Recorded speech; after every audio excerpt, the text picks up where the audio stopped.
we are. Hi, everyone. Thank you for joining us for another episode of the Ecommerce Growth Stories. Valentin is not here yet. Maybe he just came in right now, and I'm gonna invite him on screen. No, he did not. But I'm here with Bili Balogun. She's the founder and CEO of Tribe Beauty Box. Thank you for coming today, Billy. Hi. Awesome to have you today. I'm excited to talk about your business model because I see it's growing a lot in the market, and I think it's fun. Yeah, And I think a lot of people just switch to this subscription type of model in e-commerce because it's especially since COVID. Yeah. yeah, exactly. And I want to know how are you guys, managing those things. But first things first, this is what I ask everyone coming in the podcast. How did you get into e-commerce? I kind of got into e-commerce by I would say by not luck, but just by comfort. I'm a millennial. I don't like being in an office with like people, so many energies. So I'm like, okay, I get to figure something out, do it for myself, work for myself, do my own thing. And I figured it out. Both my parents are actually entrepreneurs. My dad has Mm-hmm. never worked for anyone in his life, so it was kind of natural that I guess I would go down this path. Yeah. E-commerce was great. It was pretty accessible for me, with Shopify, the rise of Shopify, eBay, all of those, eBay, Etsy, all of these kinds of platforms.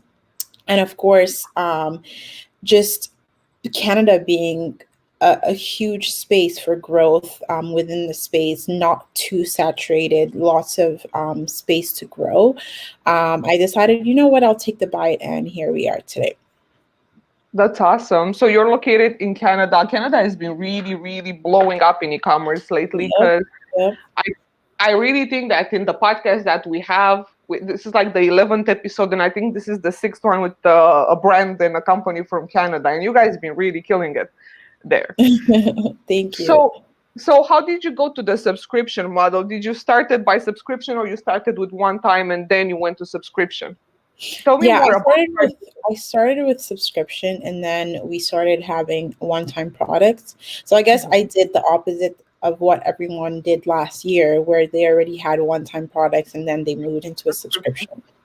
That's cool. That's cool. So I was reading about Tribe, and I saw that you're calling it like a channel, right?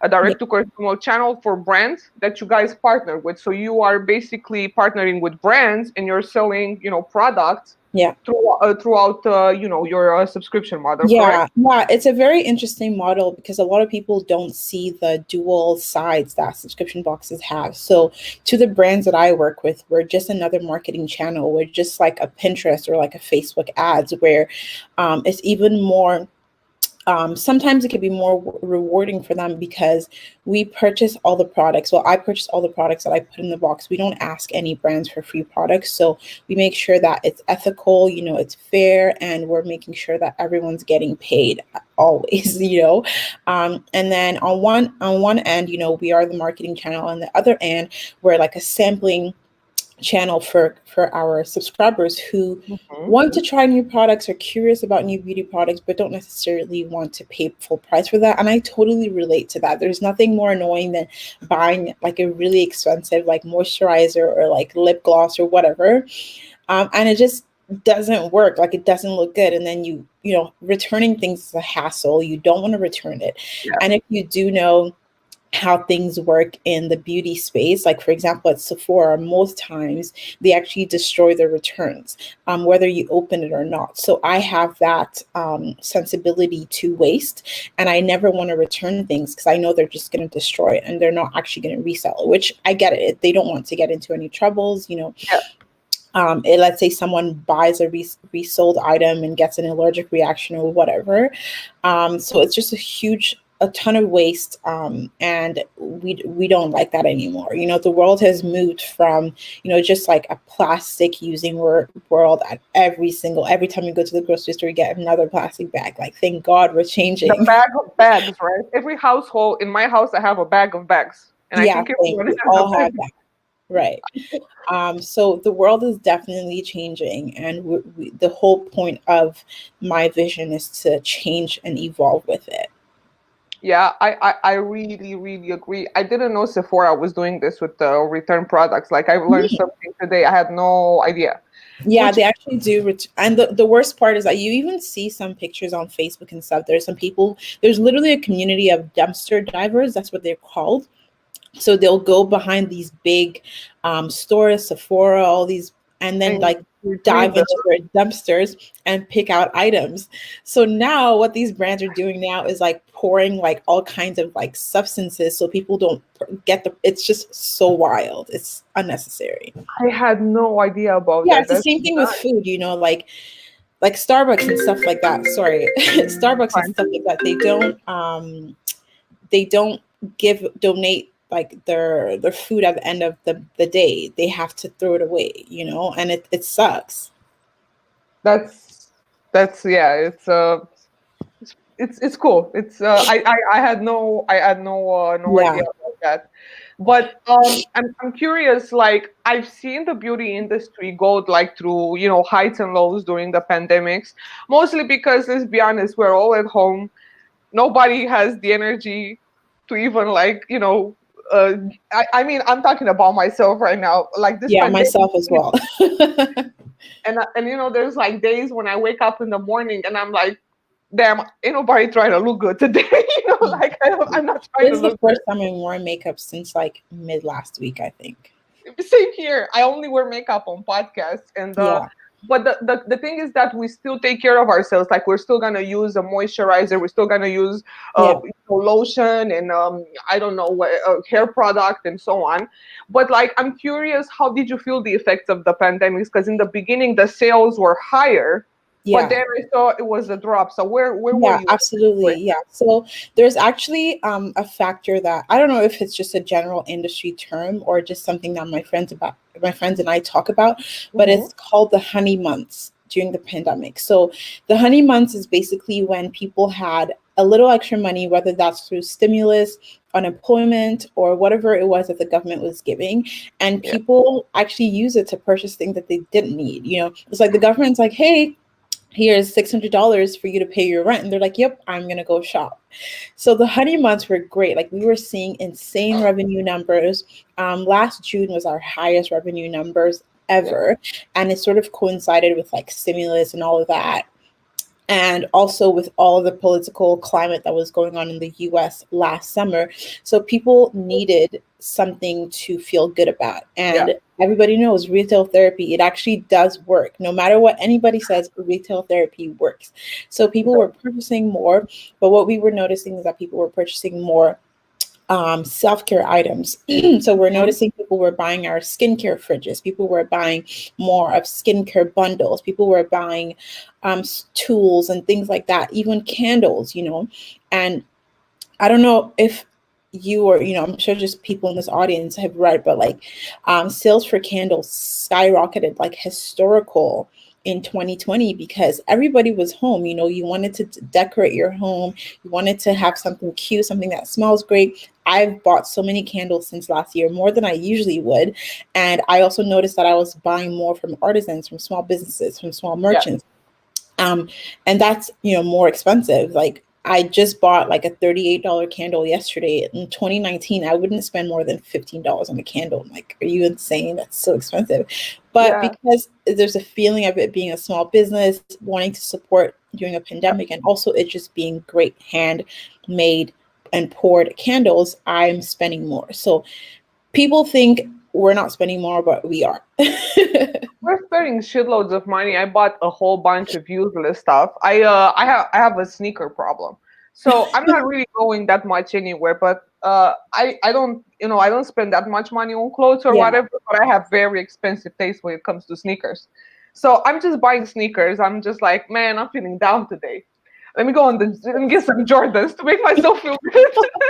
Oh my God. Yeah, sneakers are so expensive. They're such a crazy resale market. And the It's problem insane. in Romania, they're like obviously Romania, you won't have the same quality as you would have from the UK. So I have to order from UK to come to Romania. Import Because you don't find charges and them. all these things. Yeah. Yeah, because the ones that are here, if you go to the retail shops here, they don't have the same quality of Nike as you would get it in the US or the UK Yeah. because it's made for Eastern Europe. And of course, we are not as worthy to the world as Oh, everyone else. No, it's cool. that's It's cool. It's cool. But I get it. And therapy with purchasing stuff and retail therapy is a very real stuff, yeah, especially for women. retail therapy is great. It works. It really does work. And brands have definitely been milking it. Like, I'll be honest, like, we've used the skincare angle like as a sales tactic. Like, we've done all of that. So it works. No, I agree. I actually invested a lot more in skincare products and I have looked for very Yeah. good stuff. Skincare, But also, self-care, yeah. yeah, to make yourself feel better because you feel like shit. You're in lockdown. It's Yeah. bad, and you're just trying to make it to comfort yourself. Yeah. So, what were some struggles that you guys have dealt with in the last year? We work with a lot of beauty brands, and I think it was a struggle in a way because a lot of type of buyers appeared, like people that purchase for the first time online, people that are new, that are not necessarily Yep. computer literate.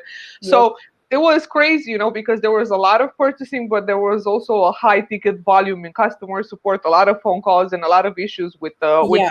consumers. So how did you guys Yeah. encounter that? So I'll say the first thing that I noticed directly since the pandemic started is a higher ticket volume in terms of customer service.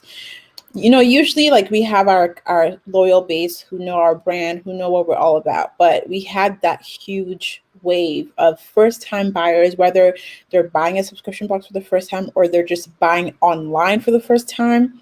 Yeah. We had not funny enough, disappointingly enough, we had higher chargebacks. So people just, kind of taking advantage of the system and being like, okay, I'm going to purchase this. I know I can't afford it, but my bank is going to give me back my money because it's a pandemic. So we had that. But other than that, we definitely had issues with forecasting inventory because we would have a month where we would send like 500 extra boxes, and then the next month we would send like 200 less. So it was a bit of a struggle, but what we're able to do was just diversifying platforms. So we actually got on Amazon subscriptions, which a lot of people don't know. Amazon has a subscription box platform where boxes like myself, other boxes list their stuff on there. And we've been seeing really great growth with that. So that's been able to help us with like inventory levels to the point where Amazon at one point was growing faster in subscription numbers than my own website because we shut down ads. So another thing we did was shutting down ads because it was so uncertain. It was so expensive to run ads. It was so noisy.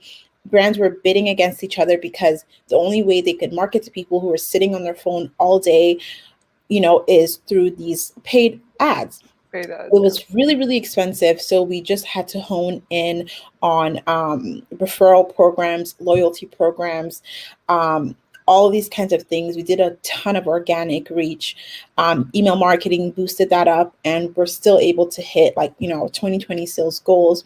But this year, now that things have kind of like quieted down a bit, definitely going to try ads again. They do well for us, but when especially in the summer of 2020, it was just so noisy in the ad space.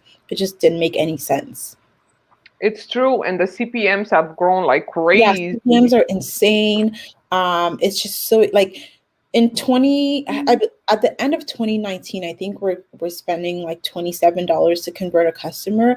As of like end of summer 2020, I was seeing conversion costs of like 60 something dollars, like more than double. It Yeah. was so insane, and I'm like, I can't afford that. It's just, and that's another thing that some brands had to choose to do. You either choose profit or you choose growth. And in 2020, we chose profit because we didn't know what the year was going to look like. And we got to keep our lights on. We got to pay the bills. So I had to focus on profit. I like you brought you brought my favorite topic on because Profit. I know. this is my favorite topic. I like profit. Yeah, no, I actually talk a lot about customer lifetime value and customer retention. This is what I'm known for besides my shenanigans. Oh, And okay.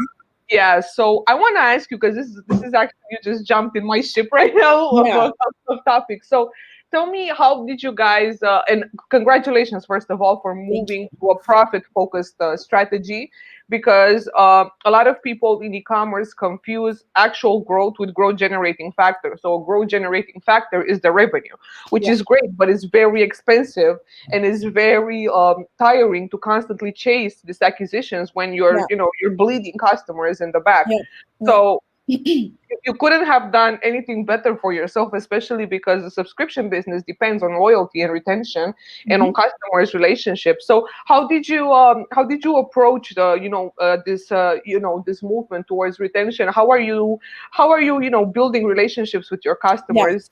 Share some cool stuff with us. Yeah, so one thing we added kind of at the same time, well, like about a few weeks before the pandemic started, unrelated, is customization. So we allow customers to pick 1, 2 items in their box so that they feel like they have a say in what they're getting. They do have a say in what they're getting because we do post spoilers before people get charged. If they don't like this, if they don't like a few spoilers, they can skip, they can cancel. Most likely would prefer them to skip. Um, so we started doing customization, which allows people after they get billed to pick between a few items that we offer. And that generally allows them to get things that work for their skin tone. And that's where the inclusivity part comes in. I never want anyone who especially looks like me to get a product that wouldn't work for them. I'm a Black founder, and there's no way that any of my Black customers would ever get a product that does not match them. It's just Right. never going to happen. Um, so add-ons were customization was great, and then on top of that, we added add-ons. So add-ons have literally transformed our business in the sense that um, after you get billed, there's a 1 week window where you get to pick items exclusive to subscribers at a crazy discount. So you can see discounts as steep as like 90-70% off. And the point of that is to help us as a brand increase our average order value per customer. Our box is $34.99. We can't just cap it at that. If people are getting 5 products to try, they probably want to get more products already, right? So we show them items from either past boxes that were really popular and they can just re-up on, or we have partnerships with brands and tell them that, hey, these are add-ons. We'll cover your costs, but we'll get customers to try these products from you. So, for example, this month our hero item was a $55 eye cream that on our add-ons was $9. So that obviously sold out like within an hour of us putting it on the add-ons. But people are like, "This is so incredible!" But in reality, that eye cream cost us like $2.50. So we're making a good amount of profit on the product. um, Customers have that perceived value that they're saving over 40 something dollars, and it's just a win-win for everyone. So this is something that people, I feel like, don't really do in e-commerce. It's that post purchase strategy. You don't just stop after the customer purchased from you. If they've purchased from you, if they've jumped the loop of understanding your website, that's probably low-key crappy. We all have a kind of crappy website. um, well, let me just speak for myself. No, but no, I um, agree with you. I don't know about. I, there's I always didn't see something. nothing. I didn't see nothing bad, but there's always something on a website. Yeah, there's always something on a website that that customers speak on. Yeah, They've jumped through those hurdles. They've jumped through the hurdles of understanding you as a brand, of trusting you as a brand, of giving you the credit card information. And you want to tell me that after they've purchased from you, you're not trying to sell them more? That's you're like insane to you're me. like better luck next time. You're It's like, like money down the drain. It's money down the yeah, drain. And and that's where, like, when you run ads as well, that's where your profitability comes in. Like, you can see, let's say $100 product, you spend, I don't know, $60 on Facebook acquiring that customer. After your cost of goods, your shipping, you're probably making, I don't know, $12, $20 at most on the product. And then that's like versus $100. So you have those post purchase opportunities where people can, buy more, and just your profit margin per customer, average order value increases. And the good thing about our add-ons is that we advertise it as free shipping. It kind of is free shipping because it ships in the customer's box. but we, from the weight obviously changes depending on what the customer orders. So it's a win-win for everyone, for us, for the brands, for the customers especially, and we always want to make sure that our customers are the biggest winners at the end of the day. Yeah, I like that. Actually, I think it's a really cool strategy because it gives, that sensation of control. You're also getting the element of surprise, but you're also Yeah, feeling like you did a good deal, right? 'Cause, exactly. So those like, three pillars, yeah. yeah, I like that. And I think for subscription, it makes sense a lot because, I mean, you have to build some sort of, it's not only like the delightfulness and whatever, but it's also like the emotions that you create in people that, and then, I mean, if they're happy with the product after, you cannot have, post purchase, just be like, you know what, better luck next time. Thank you for Yeah. your business. Get out of Exactly. here. Yeah, you want recurring customers. And Yeah. it doesn't only have to add the concept of add-ons don't only have to work in a subscription. Like for a one-time product, what that would be is like a cross sell, right? Or like a Yeah. post-purchase upsell. So what we have on our website on certain products, let's say someone buys like 2 eyeshadow palettes, there's an app we use that kind of bundles similar products and like, hey, since you already bought 2, here's 2 more, 1 more for a discount. It's like if they're already going to buy multiples, they might as well get a full bundle. Yeah. That's true. It's true. And this is what I like about subscription versus one time in general. It's just that you can play more on the on the experience that you give. And I want to ask you, what about the unboxing? I need to I need to order from you guys to see exactly the whole experience. But what is the unboxing experience? Can you Yeah. share with us? So our boxing experience, like I don't have a box with me, I should have, but we have a pink box that's a staple box with like doodles on them that we got a designer to do, and it's just very simple. We have pink crinkle paper, we have bubble wrap in it, and we have the products, and we have our insert cart. Funny enough, there was a time where we kind of what's the word? We kind of went down on packaging quality because we wanted to send more products. So there was a really big palette that I was able to get, right? Mhm. But if we had put it in the box, first of all, we had printed like 10,000 boxes, and I really didn't want to print more boxes. So we're like, okay, what can we do? So we printed our box design on bubble bags, which would be able to fit the big pallet and be able to still ship under first class, which is what we try to keep it at for cost, right? Because the difference between like first class shipping and priority shipping is like $3. It's ridiculous. Yeah. Times thousands of customers, that's a lot of money, and customers still Yeah. pay the same price in shipping. So it didn't make sense for us to ship it in the box. We got a few complaints. People were like, oh, I don't like the box, I don't like the bag, like it doesn't look good. But you get bigger products and more products, right? So sometimes we do that just to give customers more products, but for the most part, we've always noticed that people like the box, so we'll continue doing that.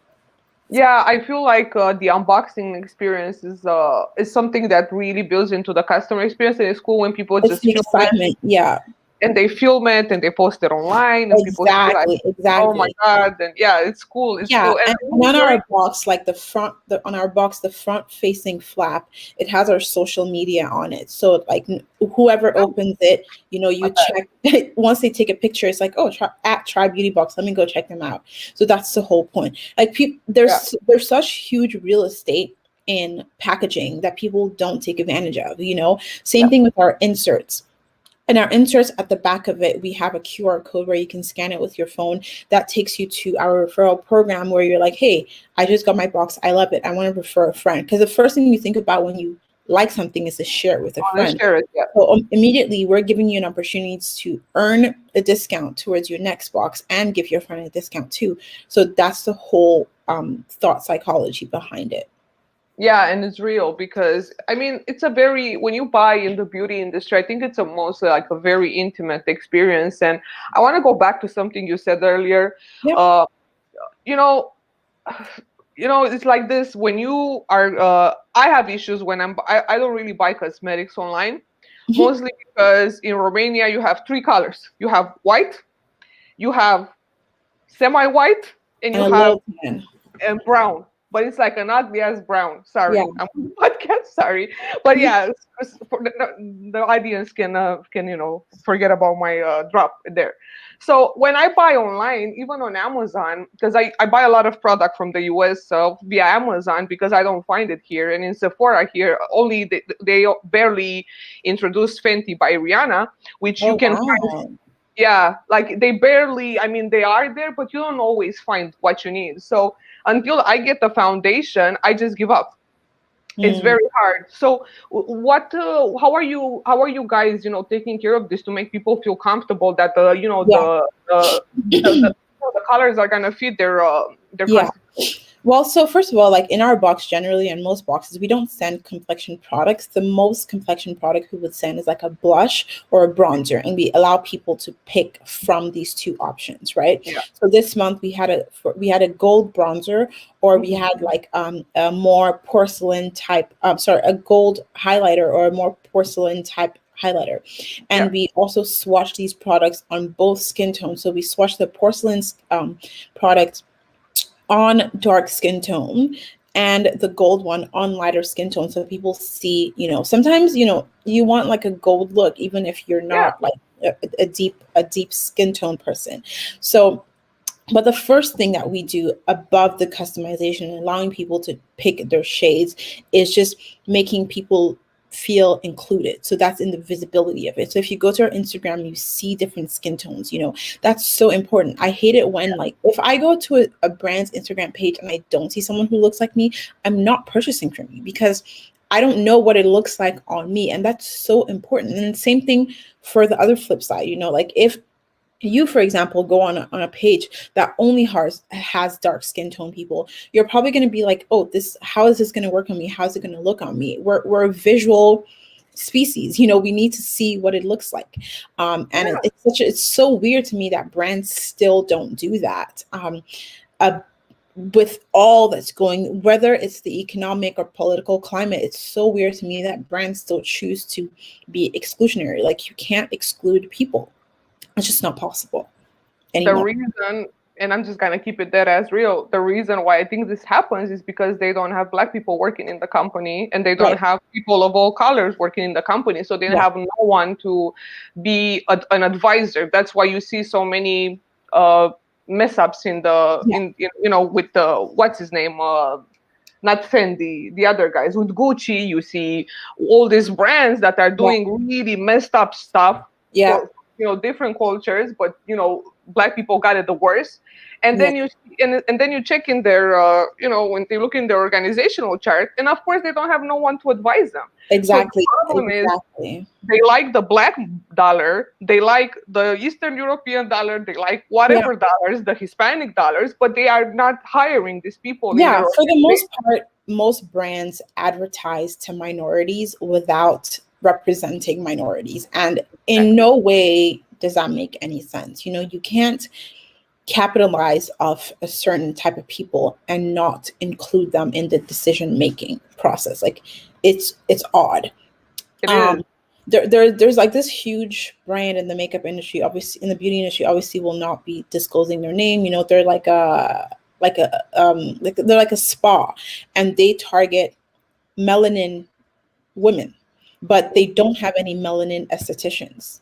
Yeah, it's like it's so weird. I know, like how sway, like you're like Yeah, how. exactly. So it's just so many faux pas. But another thing that we need to be careful about is that people need to realize that outrage, like social outrage, actually is a way for people to monetize. So brands will purposely do these things that Yeah, will cause outrage. And you know what they say? No, bad PR is still PR, right? yeah, It's still people talking about your brand. It's still someone in the middle of nowhere being like, oh, they were racist. You know what? Let me go support them because I also yeah. am I'm racist. racist too. Like you know? So exactly. it is what it is. Yeah, it's not even like, in a way, I feel like from how I see it here in Europe is just like a very big ignorance problem. It's like a lot of people are not really aware of what the hell they're doing, and Yeah. I think they just, like, I used to work for a company in I used to work for a brand in customer support that were selling music distribution, and they were always So for Black Friday, and I have no shame in saying this, for Black Friday, they were using someone that was black to promote Black Friday. I was like, do you know what Black Friday Oh represents? my And God, that's horrible. I stopped it in the last second. And I was like, if you get the voice of reason from an Eastern European like me, like, Yeah. what are you guys doing? Like, check the stats. And I stopped it in the last second because a lot of people, like, okay, I get the Black Friday is important in e-commerce, but let's talk about what actually Black Friday was. And you're Yeah. using this In the to history. Yeah. promote. And It's their so market was messed up. primarily black, Ugh, right? yeah. And that's why like there's really important movements. I don't know if you've heard of the pull up or shut up movement. No, no, tell me about it. So basically it's a movement started by the owner of her name's Sharon. Mhm. She's a Nigerian woman. I'm Nigerian too. And she's the owner of a brand called Uoma Beauty. And what she did basically is an organization that challenges all brands, not just in the beauty industry, to to show their percentage of staff by race. So there you were seeing people, and not only that, she was saying that not only like your entire staff, but your executive staff. Like, Yeah, we don't care if 90% of your warehouse workers are black. We want to know how many people who are yeah, executives who make decisions are black, Asian, East European, all of that. We want to know what that is, because how can you call yourself a global brand? How can you call yourself a brand that sells to everybody, but you don't have a single person in your decision making process that to represents represent. that Yeah, community? Like, we don't care if your warehouse staff is black or Eastern yeah. European or Asian. It We would don't probably be Eastern European because we are being known for being cheap to hire. So, we really don't care about that. It's like, who are the people who are making decisions? yeah, um, and that really got brands to mobilize and hire new people. Some people were making excuses that in their city there was like a low percentage of Asian people, or there's a low percentage of this. But how can you say that? We all work from home now. We're in a pandemic. You can hire virtual staff. You can hire staff that are working from home. So there's literally no excuse anymore to just not represent everybody. you know what it is? It's like that. What bank was it that they were saying that they don't find talent? And I'm like, Oh really? right, yeah. I think it was. I I know don't what you're remember. talking You know about. what Yeah, I'm the talking CEO about? said that. The Yeah, and CEO like who said that. does that? Like who has these people? Yeah, Like God is just like yeah. making anybody these days Yeah. for But real. you know what? Above all, like I always say this, that like we need to stop complaining about what people are not doing and mobilize ourselves. Like, I Exactly. don't buy from certain brands just because, if they're not inclusive, just because they don't have enough people that look like me, that's enough for me to not support Yeah. them. In the middle of the BLM movement, a lot of apps that I use on my website were silent. They didn't say anything. Same thing for the Asian hate movement that's going on right now. Um, I unsubscribe. I stopped working with them. Like, very simple. You need to put your money where your mouth is as consumers as well. Like, it's easy to complain, but you actually need to mobilize. And I always say this, hit people where it hurts, and that's their pockets. The only thing these people care about is their money. So stop giving them your money and they'll start listening to you. That's as simple as that. That's why strikes happen. That's why unions are a thing in workplaces. Yeah. It's so that people keep corporations accountable. You will not keep them accountable if brands are making 200 year over year. They don't give a bleep if you're screaming to the heavens that they're not inclusive. But let that drop to 50% or even Hmm. negative growth. Oh, they'll hire a DEI team. They'll hire a manager of inclusion. They'll start these conferences. They'll give money to the NAACP. Like, they'll do all of that. It's Yeah. performative, but as long as they're giving us their money, like, I don't care. Yeah. Again, as I told you, everyone wants to show sensitivity, but no one is actually hiring black people or Hispanic Exactly. people or Yeah, whatever by yeah. BIPOC people. Above all else, there also needs to be an actual, you know, solidarity between minorities. Like, I know, Yeah. this is getting really deep, but there's some minorities that feel higher and more important Higher. than other minorities, and it's like, bro, it doesn't work like that. We all are minorities to these other. for real. It's so true. Oh my God. Like, I know, right? Everyone Yeah, thinks like but you know what's the problem is because I don't even know. Like maybe this is we should end because we're gonna stop yeah, filming. There's gonna be no e-commerce. But yeah, just like one last thing that I want to say is that because the how the systemic oppression works is to make some people feel higher than the others, but it's coming from the same source. yeah, So it's exactly. to create division Yeah, into society. So yeah, it positions some people higher yeah, while putting others lower. So it creates this, fights against yeah, minorities. yeah. But at the end of the day, we're all fucked up, and that's Yeah, the but reality. like to tie back to e-commerce, at the end of the day, like you have to be included if you want to get if you truly want to monetize and capitalize from people. Why only try to target one Single, yeah, group of people, one audience? It's like and it's the same thing with size inclusivity is so important, and it's so weird. And same thing with disability inclusivity. Like yes, it's just so weird. Like if I go to a clothing store, I'm a medium, but if I go to a store and I'm shopping and I notice that they only go to like large, I'm like, even I don't really want to shop there because I'm like, this is weird, like why are you only offering small, medium, large? Like small, medium, large is like a very small percentage of everybody else. So at the end of the day, like you want to target multiple audiences, and that means inclusivity and diversity, period. yeah, absolutely. And I think again to tie back to Try Beauty Box, I think it's amazing the fact that you are carrying this mission and this legacy because there are not that many people that do it, unfortunately, Yeah. like this. And the crazy, and what's hurtful in a way, and it's mind blowing, is that the movement only comes from people of color. It doesn't come from people Right. in power. You know what I mean? So Right. I think it's really amazing the fact that you are helping, people feel included because beauty is intimate, It no is. matter It's what extremely shape or intimate. form Yeah. it is. So if you are not gonna make that the consumer feel safe, feel comfortable with you as a brand, they will not come back. And Yeah. people really think about this thing. So I want to ask you something about there's in the beauty industry there's like two patterns of purchasing. Is like the mindful Hmm. purchasing, which takes into consideration everything that we have discussed about, but it's Yeah. also the mindless one. So Yeah. I'm assuming that you are focused on creating that mindful type of shopping with the consumers that you Yeah. have, right? Yeah.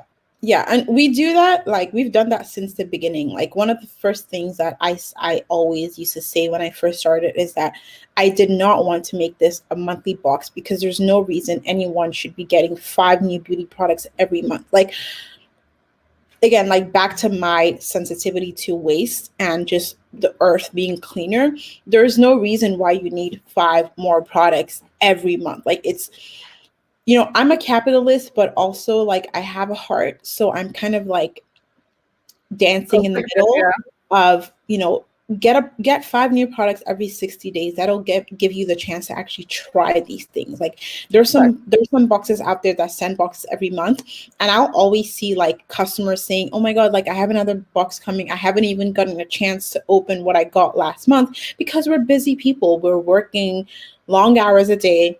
Most people have kids, most people have other things to do Yeah. other than sit home all day and try new makeup. So that's Yeah. always been my sensitivity from the beginning, to get customers who are mindful. And above the cadence that we send our box in, we are deep on education. Like we have for example, next month we have a product, a face mask that has matcha in it, and we did a Oh, whole campaign about the benefits of matcha, not only for your skin but for your body, because I drink matcha when I don't drink coffee, which is every day. But it's so good for you, and we focus on education, and that gives our customers more things to think about. We don't just want, more value. here's a shiny new thing, it's great for you, it's anti-inflammatory, it reduces your pores. It does, like, that's not what it's about. Like, let's get into the granular things and the ingredients. And it's a shame that more brands aren't doing that. And it's almost like, why not? Is there something you're hiding? Like, I'm very, very careful in the products that I choose and pick into the box, which means that I have more to talk about with each product. It has substance, you know. But in everything across that, across even our webinars, like we don't just focus on beauty products. Like we share things about like even investing, you know, like how women can get ahead. I'm a big investor. I invest in so many companies, and I want to make sure that every woman or man, whenever they want to, chooses to do better. You know, it's not, beauty is, I feel like beauty is surface level. You know, it makes us feel good, but what makes you feel good inside? What makes you feel good inside is when you have a safe, secure house to live in. You have your emergency fund. You know, like I don't want customers to purchase and like sometimes we have customers email, like this is a very clear example. We had a customer who emailed us and was like, hey, can do you mind like saving me a box because my disability check is coming next week and I'll be able to purchase the box with that. And in one hand, like some people would be like, oh my god, great, like she loves our brand so much she'll use her last to shop with us. But me being who I am, I'm like, why would she do that? Like if I was on disability, the last thing I would want to do is purchase things that I don't need. I would just get my essentials, you know? Yeah. So I just want to make sure that people aren't just mindlessly shopping. You know, we want to capitalize, we want to make a ton of money, but we want to do it with people who actually have the funds to shop more and not people who are shopping with their last. That's something I'm very mindful of. That's a great example, and I think a lot of people. Yeah, I think I didn't hear. I probably, and I talked to a lot of brands. I never heard this one before. Yeah. That's super cool for you to say, and I think people don't, brands don't really think like a consumer, or like in a way, not all Yeah. of them. Talking about the big ones, because when you're a smaller brand and when you're an entrepreneur and you know what's behind it and what's the ins and out of a business, you sometimes you either forget where you come from, or Yeah. you just carry your values and your your principles are in your brand value proposition. Yeah. So which prompts me to ask you the question, what were some things that you really struggled with when you started Tribe, and like what are some big struggles as a female entrepreneur that you Yeah. encountered? Yeah, so when I started, I had a lot of imposter syndrome. You know, I really felt like I wasn't supposed to be here. I don't have the skills to be here and stuff like that. But you know, it's a tough industry. It's extremely competitive. The big competitors get millions of dollars in investment. Like I've got nothing like that. But I think that above else, like what's really helped my growth is just people being able to see that this is something that's moving from the heart. You know, it's not something that just, quick buck and you leave. If I need a quick buck, this is the last industry that I would work in. Like I would do other things. You know, I do drop shipping, I do like so Yeah. many other things. But when people do see the passion for what you have in your business, it fuels them and it also fuels you. Another thing that I really struggled with is just connections. You know, like when I started the brand, like I was fresh out of university. Like I went to school for political science. Like I had no clue what was going on. So I had to consume large amounts of information really quick. Thank God that I went to a school where I had like 5 essays to do every week. So I was used to doing that, you know. Yeah. And I think that a lot of the struggles that I had internally, I had to just ask myself, like, if I was a man, like, would I have these problems? And sometimes not, like I have a couple of guy friends that are also in the e-commerce space and they just do whatever they want, like without even thinking about it. They're like, oh yeah, man, I'm going to try this. And I'd be like thinking things over and over and over again. And not to make it a gender thing. It's definitely also more like a psychological thing. I've worked with therapists. I've worked with so many people who've helped me overcome some of these problems. But it's really important to know that you belong where you want to belong. Like there's nothing like who says you can't do what you want to do. It's not possible. Like you can do anything you want. Like nobody can put a stop on you except for you. And when I was able to overcome that, I've noticed so many new strides. You know, I've been able to talk to people more comfortably. Like when I started the business, I think I was like 23 or something like that, or 22. So talking to people who were like 37, like 40, 45, I didn't know what to say. Like I would read emails over and over again. And also I was very, very apologetic. Like I'd be like, oh my God, thank you so much, like in my emails and stuff like that. Now I'm just like, hey, no. Okay, cool, great. Let me know when this is done. And again, like I work with people that are older than me in terms of like I pay people to do things within the business that are way older than me. So sometimes I'm a bit insecure about that. Like, oh, there's like, again, I grew up in a very traditional home where you respect your elders and stuff like that. So I had a bit of that, but I'm like, I'm the boss. Like, I don't care what my age is. So I'm not going to apologize for your fuck up. I'm absolutely going to point it out, and I'm going to expect you to fix it. And also I say no all the time now. When I started, I was so scared of saying no. Now, the thing is that now I say no and I don't give an explanation.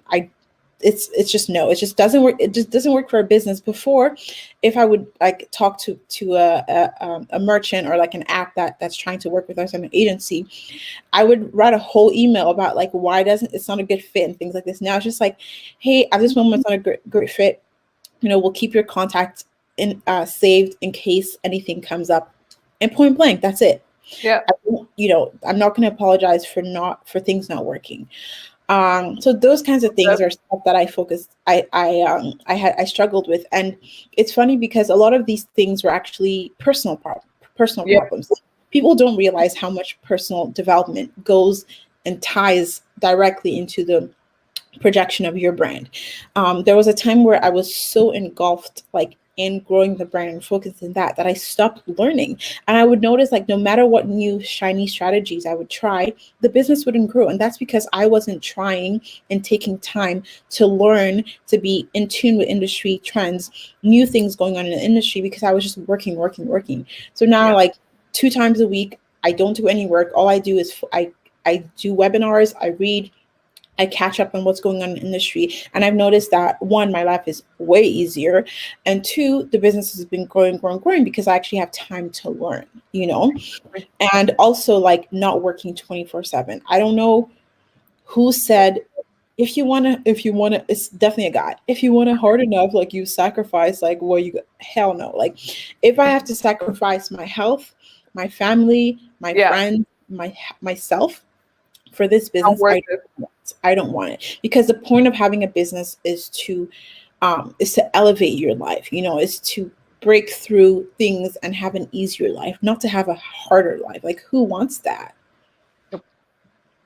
I relate 2000% what you said, because I dealt with all those things. And I want to say something cool. So I'm reading this book right now. It's called Dark Horse, and it's basically about people that are moving outside standardization, because standardization means you're going to be put on a path and you have to follow that path. And this is the way you can achieve status and fulfillment.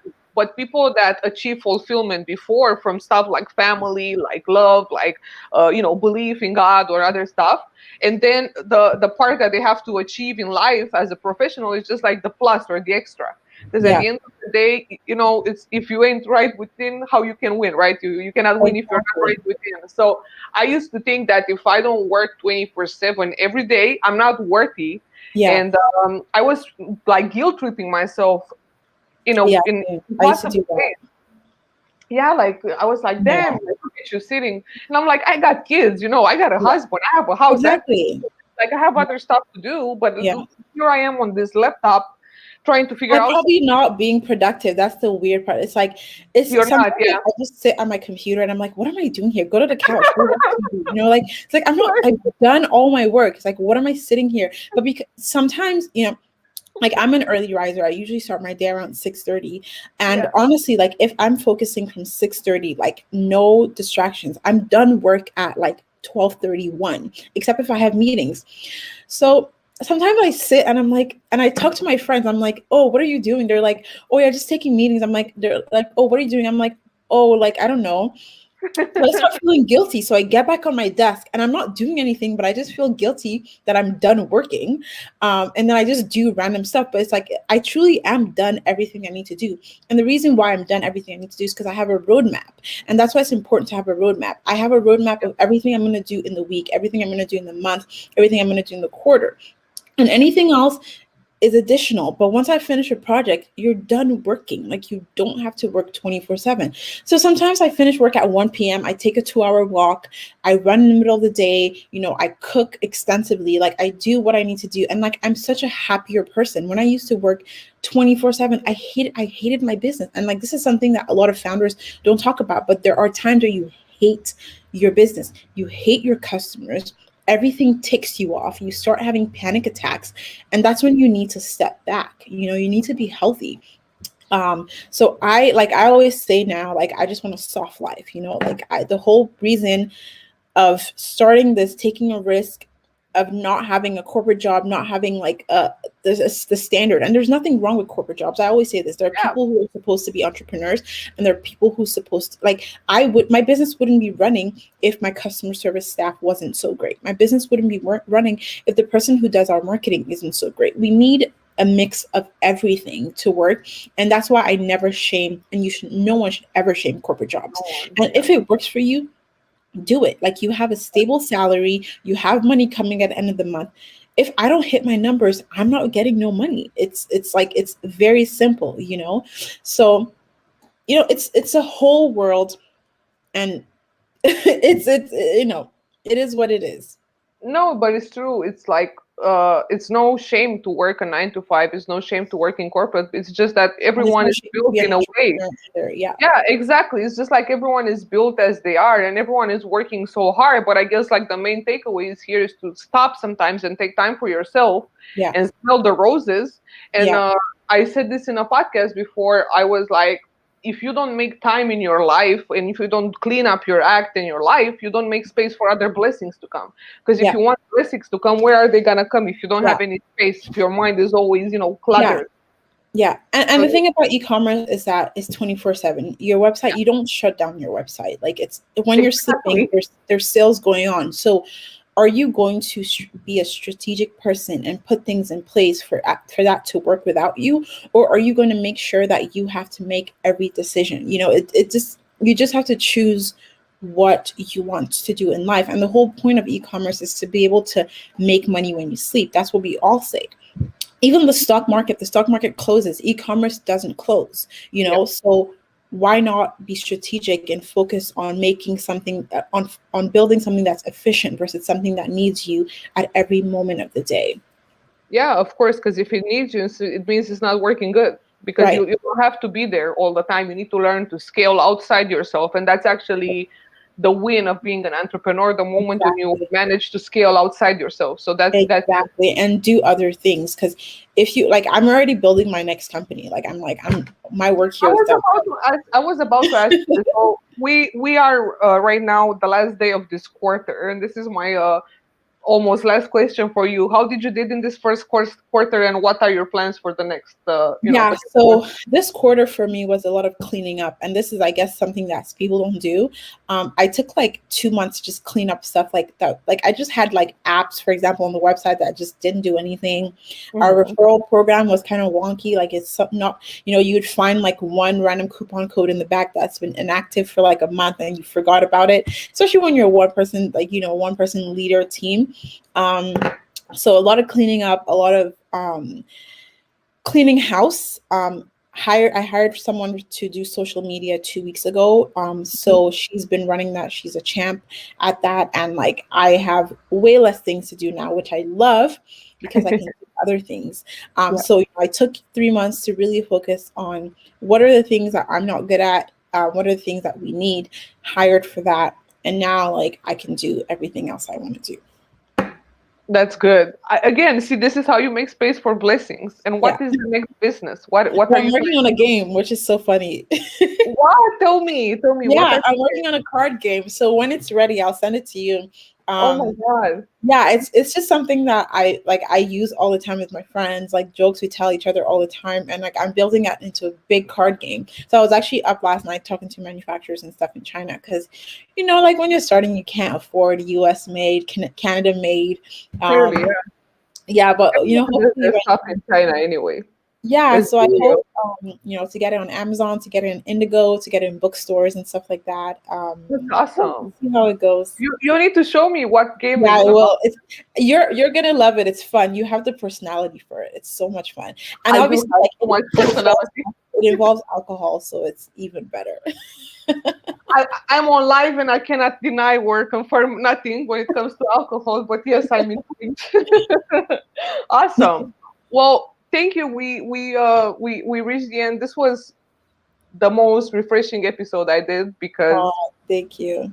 I needed this. So it's like I did this for you, but for me, but for you, but for me. I'm glad you feel that way. Yeah, I love having these conversations, and I think that it's great to talk about e-commerce. It's great to talk about business, but there's so many other things that Matter. come along with it. It's a whole ecosystem, and like for me, like I have some like I'll listen to like a very technical business podcast, and then sometimes like I'll just listen to a fun podcast learning about like who a founder is, like what they do outside of their business, and it's very refreshing. It gives a balance. So I feel like this episode was like a good balance of both. Businesses are human beings. Businesses have people. Um, and they are who they are, and so people have to remember, especially customers forget that businesses are run by human beings with emotions. Yeah. So That's why I wanted to do this podcast because I was tired of the sausage fest that e-commerce is. I was tired about this is how I call it. It's a fucking sausage fest. yeah, it's like It's tech, my podcast, you so I know. can say the F word. It's my podcast, so it's what it is. And it's I was tired because I was trying to get on podcasts myself to promote our business and what we're doing, and like no one would want the Romanian woman that this where's Romania, and it's like I said, okay, cool. So I'm just gonna do my own podcast. So what I did was I have like a few male guests that came, but my podcast is like 85% women. Yeah, Okay, from all that's walks what's of life. awesome. Yeah, Yeah. because I wanted to put women first, and Yeah. I put some shine on women because Yeah. no one else is doing it. Yeah. So if I had to do it, that's how it went. So I'm just happy to. I mean, the scope of my podcast is not to talk about tech or strategies or whatever. I just want to talk about the human being because at the end of the day, we are so lost in the hustle that we Yeah. forget that we're people.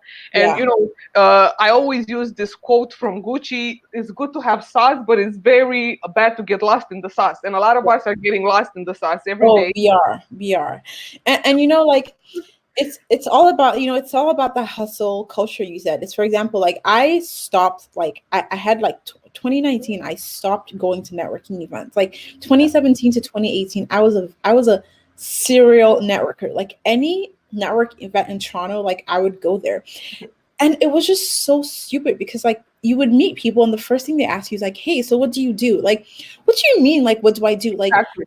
you're looking at a human being. Are you going to give me a label and put me in a box depending on who I am or what I'm doing? And your status. Exactly. And back then I had just started my business. So I would talk about, and I would just see like their energy level just drop. Like, oh, and then Mhm. they'll start already like looking at like other people in the room to talk to. And I'm like, what the hell? Like, you're Yeah. talking to me. Like, that's so disrespectful. So I stopped going to networking events. I barely take like any like engagements and stuff like that. It depends. I'm very selective about that because some people be like, hey, we want to have you on our Instagram live. For what? Like it's exhausting, and I people know. people see other people as stepping stones, and I hate that. I hate that so much. So like when I'm even with my friends, like I always tell them, like they're like, oh, how's the business going? I'm great, and I change topic because I want to be your friend. Like I don't want to hang out and we're talking about my business. Like I do that all day. Let's talk about other things. Let's talk about ridiculous things. Yeah. So even like when my friends like listen to my podcast and stuff like that, I feel so weird because I'm like, ugh, like you don't know me, like you No, don't know me in this that's who I serious in this like serious like suit. You know me as like who I really am. Like I'm silly, I'm fun. So people have to am.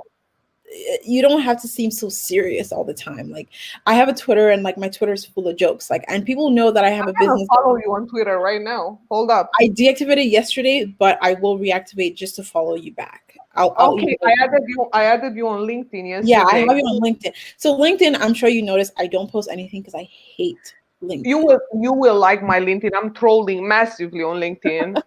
I'm like trust me. You will see my posts on LinkedIn. Yeah, Everyone that you knows, know. So people are like, "Oh my god, like you're retweeting this, like like a kind of like a dark humor joke." And they're like, "Oh, but you have a business and so I cannot be a human being. My right and." In fact, my post today on LinkedIn was, "What are y'all fake caring about today?" And you know where that comes from. And people were That is like too commenting funny. and commenting. My job, That's my too clients. funny. Yeah, Yeah, people on LinkedIn are so. It's always the same like four sentences. I have the honor to. I have the privilege to. I'm Like humbled and blessed to announce. I'm It's like, funny. bro, like I met a lot of okay, cool people on LinkedIn. I mean, it's cool. It depends on who you're networking with, because yeah, I have a full network. But it also, it's always gonna be those people that are really virtual, signaling themselves for the smallest shit that they yeah. do. People that they're bigging themselves up for the About everything, tooting their own horn. But you know what? Like we need a mix of everything. yeah. I'm big on like laughing at people and especially laughing at myself. So hopefully, I hope people like that keep doing that because it makes my day. Like it's just so funny to me. If you don't laugh at yourself, I think you really have problems with Yeah, self love. Because if you cannot like look at your own fuck ups and look beyond your fuck ups, there's not no growth from there. And yeah, this is what really trips me, is like I have the balls to like take myself not so seriously all the time, but that doesn't mean I'm not gonna be very good at my job and help yeah, you with with your story or whatever I do. So yeah, like I just I like maybe like a year or so ago, given all that happened yeah, in for us minorities in general, I stopped code switching. yeah. Oh yeah, I don't code switch. Yeah, I don't. I used to, and I Yeah, was like, "Hey, how are you all doing?" I don't yeah. even sound like that. You don't even talk like I'm that. Yeah, like, I yeah. don't sound like that. Yeah, So and another thing is like people pronouncing your name properly. I used to allow like kind of let it go for people to like mispronounce my name, but now I don't. Like I don't do that anymore. If I can pronounce John, you can pronounce my name, and I don't care. it's not even a hard name. That's why I asked you, because I have respect, because I know how it Yeah, is, and I always ask people yeah, if it's not like obvious. I got it because a lot of people would probably Americanize your name, but I don't yeah. want to Oh, all Americanize the your name. time. Or the people who would like try to say the name and then they just don't. They're like, okay, never mind. Let's move on. Like, no, what do you mean? Never mind. That's my My name. name, exactly. No, no, I don't. Like, I oh, don't I'm not like. even gonna try. No, no, try. I'm gonna wait here until you get my name properly. Yeah, Simple.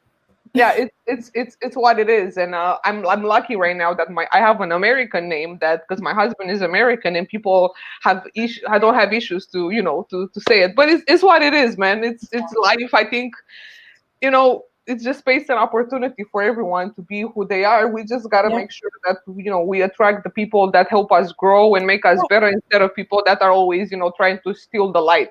And Yeah, I and that's totally why I call relate my to that. company Tribe Beauty Box. This is a tribe of Yep, people who are like us and who are like me. It's and I like love some people it's like, oh, I don't want this. Cool. That's not for you. It's not, and you're not for you. me, I'm not for you. Cool. Yeah, and I think we should normalize this, that Yeah. not everyone is for everyone and anything is for everyone, and that's it. Like, we should just move on, and it's what it is. Yeah. But thank you. This was really fun. I needed Yeah. this. I feel Yeah, like this I was super talked to a fun too. friend.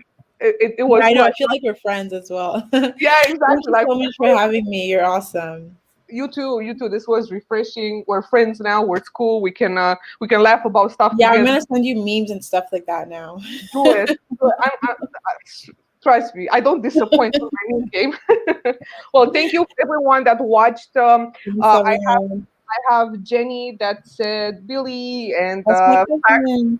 yeah, and I have Maria. Maria said she's smacking Oh, she came forehead. late. Don't I'm sure worry, we Maria. will I'm gonna replay. send you the link. Yeah, Yeah. it was cool. Thank you everyone for being here. Thank you, Thank Billy. This was great. you.